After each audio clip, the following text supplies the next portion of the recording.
Komisi Pemberantasan Korupsi akhirnya mengumumkan 2 tersangka korupsi kuota haji yang sudah bergulir selama beberapa bulan. 2 tersangka itu adalah mantan Menteri Agama Yakut Kholil Kaumas dan eks-staf khususnya Isfah Abidal Aziz alias Gus Alex. Budi menyebutkan Gus Yakut dan Gus Alex dijerat dengan Pasal 2 dan Pasal 3 Undang-Undang Pemberantasan Tindak Pidana Korupsi yang mengatur tentang adanya kerugian negara. Setelah ditetapkan sebagai tersangka, Gus Yakut dan Gus Alex akan segera ditahan oleh KPK agar penyidikan berjalan efektif. Dalam perkara ini, KPK menduga terdapat penyelewengan dalam pembagian 20.000 kuota tambahan yang diberikan pemerintah Arab Saudi. Pelaksana tugas Deputi Penindakan dan Eksekusi KPK, Asep Guntur Rahayu menjelaskan Pasal 64 Ayat 2 Undang-Undang Nomor 8 Tahun 2019 tentang penyelenggara ibadah haji dan umroh.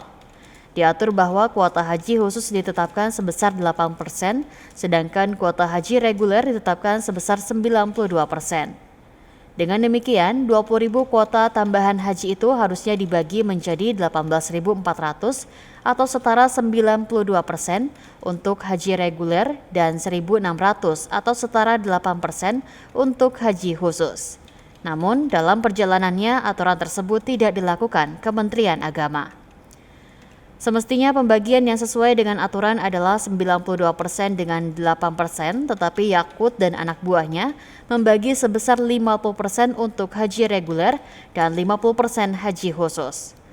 Gus Alex disebut turut serta dalam proses penentuan kuota haji tambahan 2024 dan diduga ikut menerima aliran uang dari Biro Travel Haji untuk oknum di Kementerian Agama. Selama penyidikan berlangsung, jumlah pengembalian uang dari Biro Travel Haji atau penyelenggara ibadah haji khusus yang mencapai 100 miliar rupiah. Kemungkinan jumlah tersebut akan bertambah.